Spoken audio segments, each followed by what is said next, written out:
Timnas Indonesia akan kembali berjuang di kualifikasi Piala Dunia Zona Asia Grup C melawan Jepang dan Arab Saudi. Pemain diaspora baru Kevin Dix dipastikan bisa bermain lawan Jepang. Namun, Mers Hilgers tak akan bergabung dalam skuad karena cedera.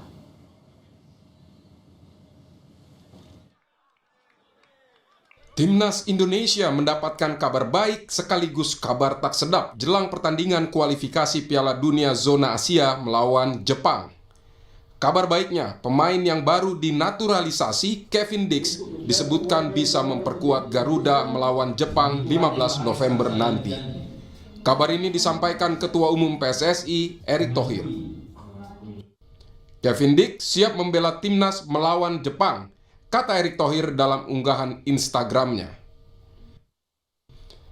Namun kabar buruknya, pemain bertahan Mers Hilgers yang merupakan pemain timnas dengan nilai pasar terbesar saat ini tidak akan tampil kontra Jepang. Kepastian Mers tak akan ke Jakarta diumumkan akun X klubnya FC Twente. Anggota Exco PSSI Arya Sinulinga menyebut Mers Hilgers cedera. Jadi ayo kita doakan Mers supaya bisa sembuh dari cederanya dan kembali bisa memperkuat Indonesia. Yang pasti untuk Jepang ini kita memastikan Mers tidak bisa main untuk melawan Jepang. Menghadapi Jepang 15 November, para pemain timnas menyebut dukungan dari supporter di GBK menjadi pelecut semangat. Meski Jepang tim tangguh, namun peluang timnas untuk menang tetap ada. But I think the biggest advantage is we play here at home.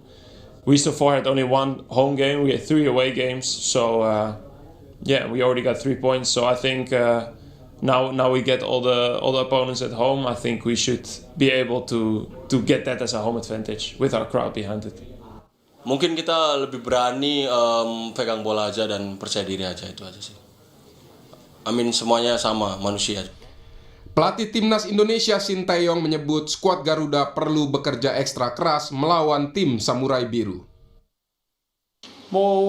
실질적으로 재팬이 아시아에서 피파 랭킹도 가장 높고 지금 경기력이나 모든 것이 가장 좋기 때문에 우리한테는 가장 버거운 팀이고 저 또한 이런 팀은 가장 좋은 팀이다 인정하는 부분밖에 할 수 없고 그러다 보니까 일본은 우리가 더 잘 준비해야 되고 실제 우리한테는 상당히 버거운 팀이라고 보여줄 수밖에 없다고 생각하고 있다.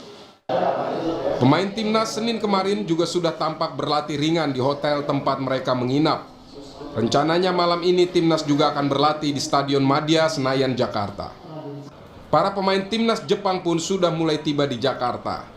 Mereka menjalani latihan ringan kemarin.